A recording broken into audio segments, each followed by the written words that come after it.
وأشهد أن محمدا عبده ورسوله أما بعد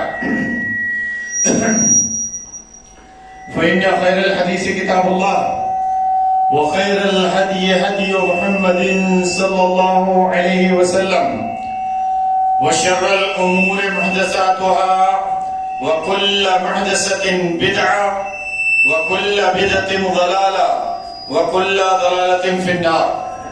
قال الله سبحانه وتعالى في القرآن المجيد والفرقان الحميد: أعوذ بالله السميع العليم من الشيطان الرجيم. بسم الله الرحمن الرحيم.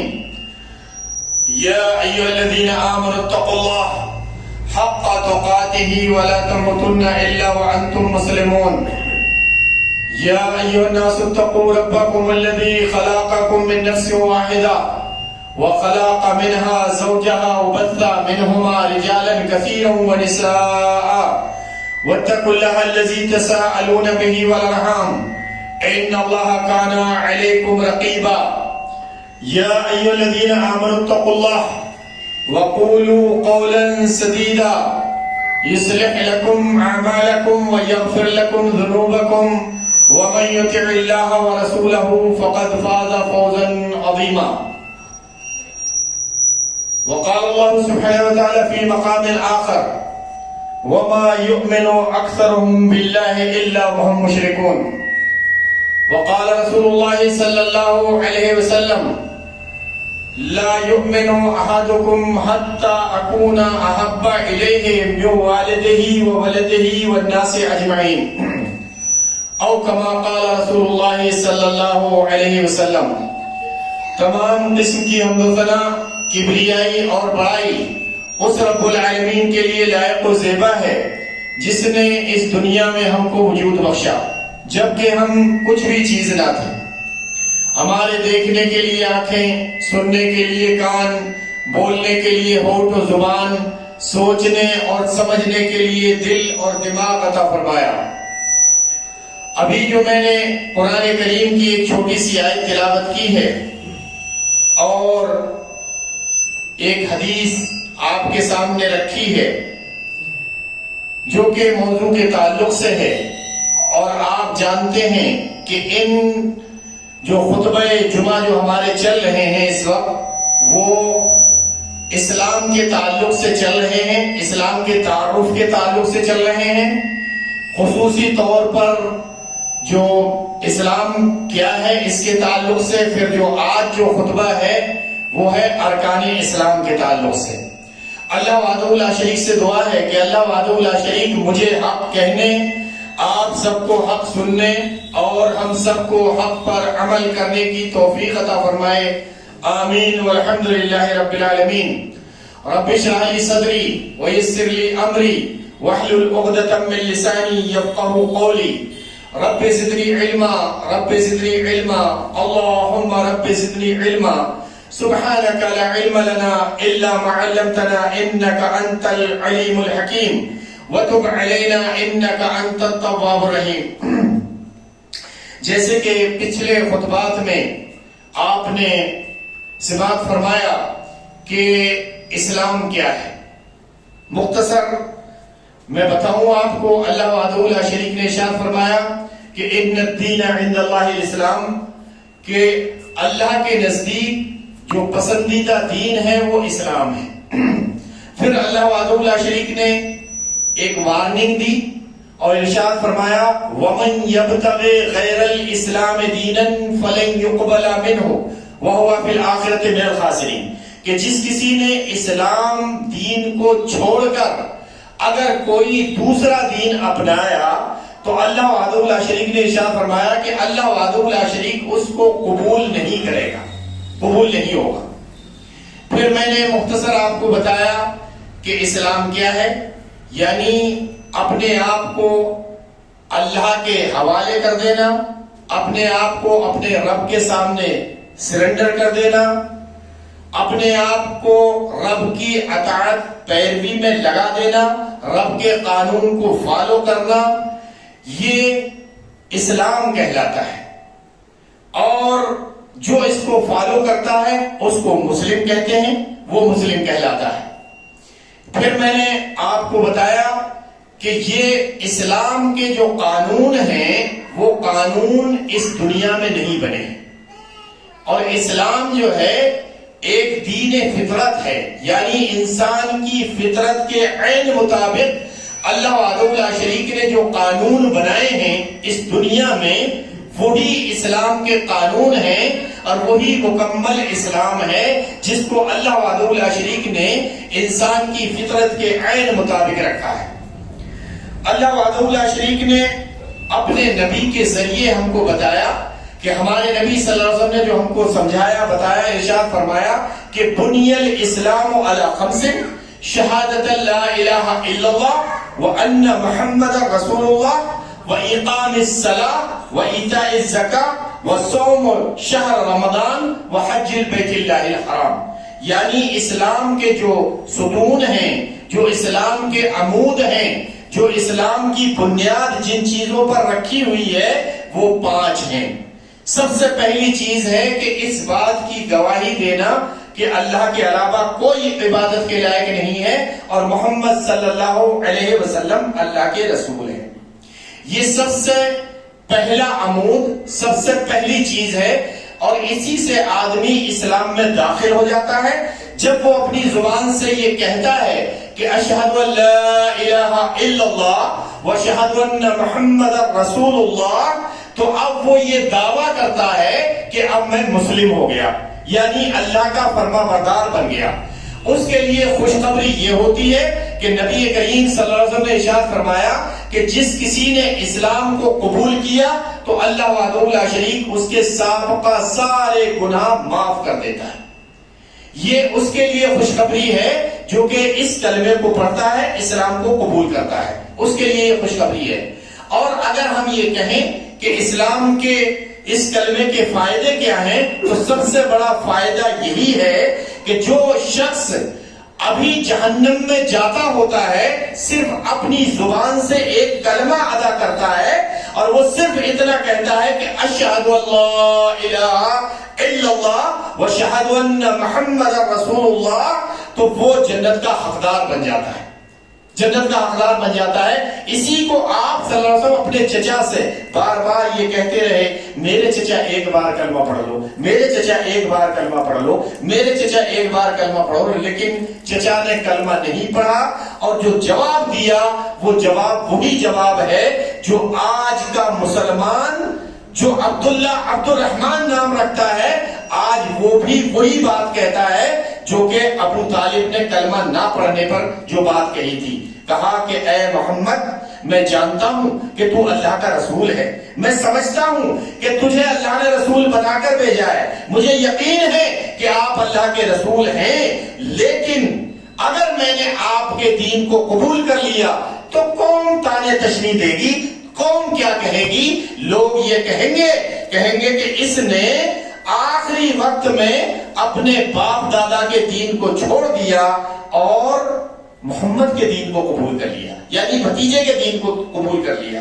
یہ آر تھی ان کے اسلام لانے میں، جو کہ آج مسلمانوں کو صحیح دین پر چلنے پر یہی چیز روکے ہوئے ہے۔ جب ان سے کہا جاتا ہے، اور اللہ وحدہ لا شریک نے بتایا بھی تھا، کہا تھا کہ وَإِذَا قِيلَ لَهُمْ تَعَالَوْا إِلَىٰ مَا أَنزَلَ اللَّهُ وَإِلَىٰ رَسُولِهِ، کہ جب ان سے کہا جاتا ہے کہ اس کی طرف آؤ جو اللہ نے دین اتارا ہے، جو اللہ وحدہ لا شریک نے دین اتارا ہے اس کی طرف آؤ، جو محمد صلی اللہ علیہ وسلم جو دین لے کر آئے ہیں اس کی طرف آؤ، کہا جاتا ہے وَإِذَا قِيلَ لَهُمْ تَعَالَوْا إِلَىٰ مَا أَنزَلَ اللَّهُ وَإِلَىٰ رَسُولِهِ، تو کہتے ہیں حَسْبُنَا مَا وَجَدْنَا عَلَيْهِ آبَاءَنَا، ہمارے لیے وہی کافی ہے جو ہمارے باپ دادا کرتے چلے آئے۔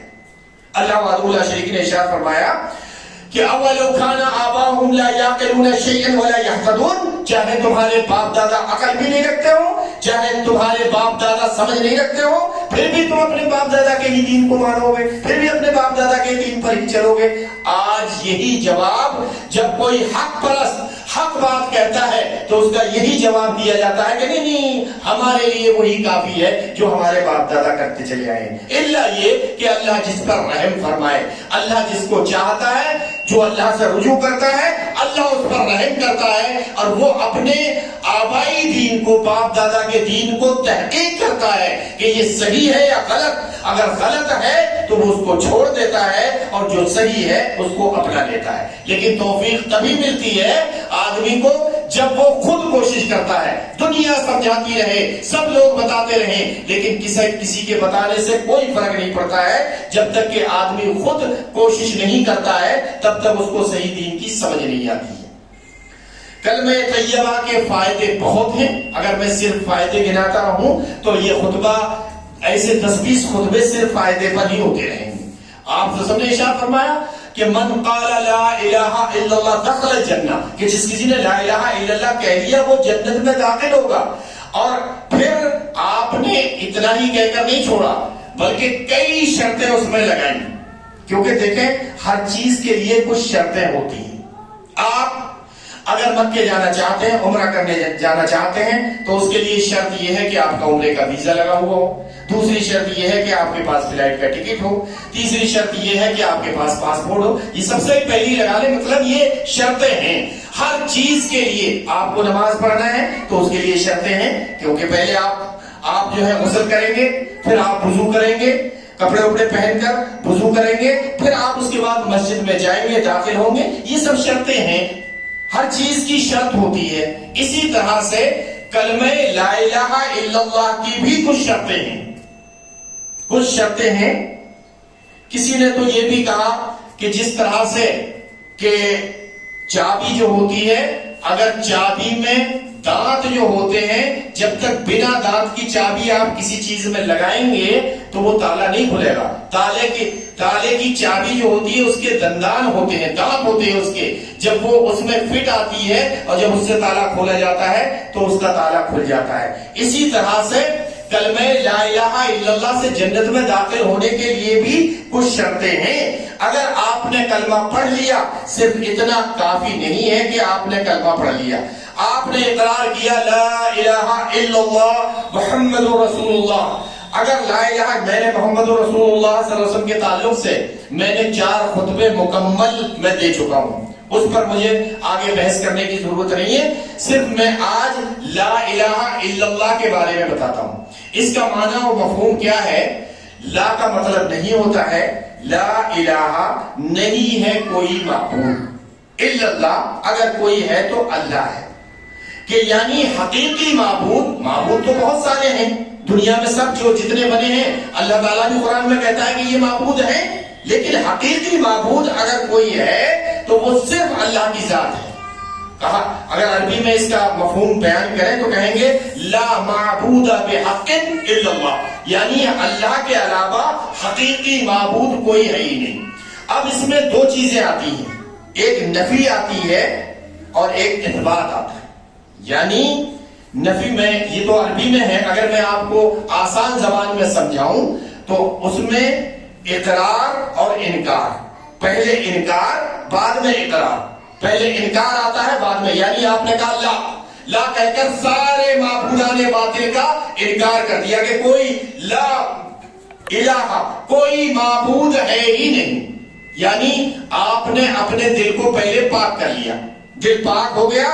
اب کہیں گے الا اللہ، یعنی پہلے دل پاک کیا. علامہ اقبال نے کہا تھا کہ کبھی سر پر سجود جو میں ہوا تو زمین سے آئی ہے یہ صدا. زمین سے کہا کہ جب میں نے سجدے میں سر جھکایا، سر پر سجود جب میں ہوا تو زمین سے ایک آواز آئی. کہا کبھی سر پر سجود جو میں ہوا تو زمین سے آتی ہے یہ صدا، تیرا دل تو ہے صنم آشنا، تجھے کیا ملے گا نماز میں. یعنی پہلے دل میں جو صنم ہے پہلے تو ان کو تو ہٹا، جب ان کو ہٹائے گا تبھی تو تجھے نماز سے فائدہ ہوگا. اسی طرح سے اگر تمہارے دل میں صنم بیٹھے ہوئے ہیں، تم نے کسی کو معبود بنا رکھا ہے، تو پہلے اس معبود کو نکالنا پڑے گا. کسی نے مثال دی کہ مثال کے طور پر اگر کنویں میں کوئی کتا پڑا ہوا ہے مرا ہوا، اور آپ کو بتا دیا کہ بھئی اتنے بالٹی پانی نکال دو کنویں میں سے تو پانی پاک ہو جائے گا، تو اس کنویں میں سے پہلے کتے کو نکالنا پڑے گا نا. آپ اس میں اگر کتے کو نہیں نکالیں اس میں سے اور اس میں آپ پانی نکالتے رہیں تو آپ 1000 بالٹی پانی بھی نکال دیں تو کیا پاک ہو جائے گا؟ پہلے کتے کو نکالیں گے، پھر اس کے بعد میں جتنا بتایا جاتا ہے اتنا پانی نکالیں گے، وہ پانی پاک ہو جائے گا. تو اگر کتا اس میں پڑا رہے گا تو ساری زندگی تمہاری باپ، تمہارے باپ دادا، تمہاری پیڑھی 10 پیڑھی پانی دھوتے دھوتے مر جائیں، لیکن وہ پانی پاک ہو ہی نہیں سکتا ہے۔ اسی طرح سے پہلے اندر جو معبود جو بٹھا رکھے ہیں، جھوٹے معبودان باطلہ جو ہیں جن کو بٹھا رکھا ہے، پہلے ان کو نکالنا پڑے گا۔ پہلے جب ان کو نکالیں گے پھر کہیں گے الا اللہ، یعنی اللہ۔ اگر آپ قرآن کریم کا مطالعہ کریں، اللہ وحدہ لا شریک نے نبیوں کی بعثت کا مطلب ہی، مقصد ہی یہ بتایا۔ اللہ وحدہ لا شریک ارشاد فرماتا ہے کہ وَلَقَدْ بَعَثْنَا فِي كُلِّ أُمَّةٍ رَسُولًا أَنِ اعْبُدُوا اللَّهَ وَاجْتَنِبُوا الطَّاغُوتَ۔ ہم نے ہر امت میں نبی بھیجے، کس لیے بھیجے؟ کہا کہ أَنِ اعْبُدُوا اللَّهَ، ایک اللہ کی عبادت کریں، وَاجْتَنِبُوا الطَّاغُوتَ، اور طاغوت سے بچ جائیں۔ یہ طاغوت کیا ہے؟ اگر میں اس کے بارے میں بتانے لگوں، طاغوت کا مطلب ہوتا ہے طغیانی۔ مختصر سمجھیں، جیسے کہتے نہیں سمندر میں طغیانی آگے، یعنی حد سے آگے بڑھ جانا، یعنی جو جس کے حدود ہیں ان حدود میں رکھنا۔ اللہ کا جو مقام ہے اور اللہ کو اس پر رکھنا، جو نبیوں کا مقام ہے ان کو نبیوں کے مقام پر رکھنا، جو ولیوں کا مقام ہے ان کو ولیوں کے مقام پر رکھنا، جو علماء کا مقام ہے ان کو علماء کے مقام پر رکھنا۔ یعنی ولی علماء کو آپ اٹھا کر ولیوں کے مقام پر بٹھا دیں، ولیوں کو آپ اٹھا کر اللہ کے مقام پر بٹھا دیں، یہ طاغوت کہلاتا ہے۔ کیا کہلاتا ہے؟ طاغوت۔ اور جب نبیوں نے یہ دعوت دی تو ان کی قوم کا جو رد عمل تھا، آپ مختصر اس کو سماعت فرمائیں۔ میں اتنا ٹائم نہیں ہے کہ جو میں لمبی چوڑی باتیں بتاؤں، میں مختصر آپ کو بتاتا چلوں کہ جب نوح علیہ السلام نے دعوت دی، کیونکہ شرک جو سب سے پہلے جو شرک جو پھیلا تھا اس دنیا میں، تو وہ نوح علیہ السلام کی قوم سے ہی پھیلا تھا۔ اور ان کی قوم میں ایک ایسی بات میں آپ کو بتاؤں کہ ان کی قوم میں جو اولیاء اللہ تھے پہلے، جو کہ دیندار لوگ تھے، ان دیندار لوگوں کے نام سے لوگوں نے عبادت کرنا شروع کر دی تھی، اولیاء اللہ کے نام سے۔ اور ان میں کون کون تھے؟ اللہ وحدہ لا شریک نے ان کے نام قرآن کریم میں گنائے ہیں۔ اور کب گنائے وہ نام؟ وہ اس وقت گنائے جب نوح علیہ السلام نے دعوت دی تو ان لوگوں نے کہا ارے یہ نوح کیا کون سی بات لے کر آیا ہے یہ نوح۔ اور انہوں نے کہا لوگو لا تذرن آلہتکم، اپنے جو تمہارے اپنے جو الہ ہیں ان کو مت چھوڑنا، لا تذرن آلہتکم، ان کو مت چھوڑ دینا اس کے کہنے پر۔ جو کہ اللہ وحدہ لا شریک نے قرآن میں نقشہ کھینچا ہے کہ جب مشرکین مکہ سے جب کہی گئی یہ بات تو انہوں نے کہا کہ اجعل الآلہۃ الہ واحدہ ان ھذا لشیء عجاب۔ ارے اس نبی نے کون سی بات کہہ دی؟ لا الہ الا اللہ، کہ اللہ کے علاوہ کوئی عبادت کے لائق نہیں ہے، ایسی بات کہہ دی۔ ان ھذا لشیء عجاب، یہ تو عجیب بات ہے، اس نے سارے معبودوں کا ایک ہی معبود بنا دیا۔ یعنی وہ کلمے کا معنی سمجھتے تھے، کلمے کو سمجھتے تھے، تبھی تو انہوں نے یہ بات کہی۔ آج کا مسلمان کلمے کا معنی جانتا ہی نہیں، تو سب سے پہلی جو شرط ہے کلمے کی وہ علم ہے، یعنی اس بات کا علم ہونا کہ اس کا معنی کیا ہے، اس کا مفہوم کیا ہے، اس کا علم ہونا، یہ سب سے پہلی شرط ہے۔ اور علم آپ جانتے ہیں یہ جہالت کا منافی ہے، یعنی جہاں علم آ جاتا ہے وہاں سے جہالت اٹھ جاتی ہے۔ تو سب سے پہلی چیز علم ہے، علم حاصل کرنا۔ اور اسی کو اللہ وحدہ لا شریک نے ارشاد فرمایا کہ الا من شہدا، کہ جو کوئی شخص یہ گواہی دے، اللہ کے بارے میں گواہی دے، بالحق، حق کی گواہی دے، وہم یعلمون، تو اس کو چاہیے کہ وہ یہ جان لے کہ یہ کیا چیز ہے۔ تو سب سے پہلی شرط وہی ہے علم۔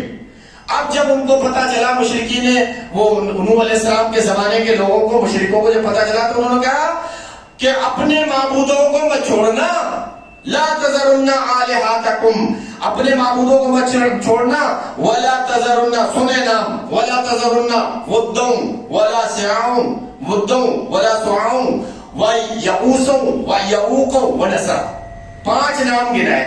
کتنے نام گنائے؟ 5۔ اور یہ 5 پنجتن پاک تھے ان کے۔ اور آج ہمارے یہاں بھی 5 پنجتن پاک گڑی اب تو نہیں ہے، الحمدللہ علم آ گیا ہے تو لوگ سمجھنے لگے ہیں عربی کو، نہیں تو پہلے دروازوں پہ لکھا ہوتا تھا کہ لی خمسۃ اطفی بہا حر الوبا بالحاتمہ المصطفیٰ والمرتضی وابناہما بالفاطمہ، کہ ہمارے تو صرف 5 ہی ہیں جو کہ بلاؤں کو ٹالتے ہیں، مصیبتوں کو ٹالتے ہیں، المصطفیٰ محمد صلی اللہ علیہ وسلم، المرتضی علی مرتضی، اور ان کی بی بی فاطمہ، اور ان کے 2 بیٹے حسن و حسین۔ کہا ہمارے تو یہ 5 ہی ہیں، تو یہ 5 منجتر پاک انہی میں نہیں تھے، یہ ہم لوگوں میں بھی گڑے گئے تھے، اور دروازوں پہ پہلے لکھا ہوتا تھا۔ تو یہ 5 منجتر پاک جو ان میں تھے، انہوں نے کہا ارے یہ نوح یہ دعوت لے کر آیا ہے، کہا لا تذرن آلہتکم، اپنے معبودوں کو مت چھوڑنا، ولا تذرن ودا ولا سواع ویغوث ویعوق ونسرا، کہ یہ 5 جو ہیں ان کو چھوڑنا مت۔ آج بھی اگر ان سے کہا جائے، جو آج ہمارے زمانے کے مشرک ہیں، اگر ان سے کہا جائے کہ بھائی تم اللہ کے علاوہ جن جن لوگوں کو جو کچھ مانتے ہو پوچھتے ہو، تو وہ سیدھے یہی کہہ دیں گے کہ ارے یہ تو اولیاء اللہ کو منع کر رہا ہے، ان کی بات میں بتانا، ان کی جو باتیں کہہ رہے ہیں، یہ جو آج جو جیسے اس وقت اولیاء اللہ تھے آج ہمارے زمانے میں ہیں، جیسے عبد القادر جیلانی رحمۃ اللہ علیہ ہیں، اور باقی جو نام لیے جاتے ہیں بہت سارے، چاہے خواجہ غریب نواز ہوں، چاہے کلیر والے وہ ہوں صابر صاحب، چاہے شاہ میاں ہوں، ان کے ناموں کو اگر آپ کہہ دیں کہ بھائی ان سے دعا مانگنا، ان سے استغاثہ کرنا، ان سے مدد مانگنا، بھائی یہ شرک ہے، بولے ارے ان کو مت چھوڑ دینا، وہی بات کہیں گے جو نوح علیہ السلام کے زمانے کے لوگ کہتے تھے۔ انہوں نے کہا دلیلیں موجود ہیں قرآن میں، آپ دیکھیں سب کچھ موجود ہے، کوئی بھی چیز ایسی نہیں ہے جو اللہ وحدہ لا شریک نے قرآن کریم میں چھوڑی ہو، سب کچھ موجود ہے، بس تلاش کرنے کی ضرورت ہے۔ تو سب سے پہلی چیز جو ہے وہ علم ہے، یہ پہلی شرط ہے کلمے کی کہ علم ہونا چاہیے، دوسری شرط ہے یقین، تیسری شرط ہے صدق، چوتھی شرط ہے اخلاص، پانچویں شرط ہے قبولیت، اور چھٹی شرط ہے محبت۔ ایک چیز باقی رہ گئی، سب سے پہلا علم، اور دوسرا یقین، اور تیسرا صدق، اور چوتھا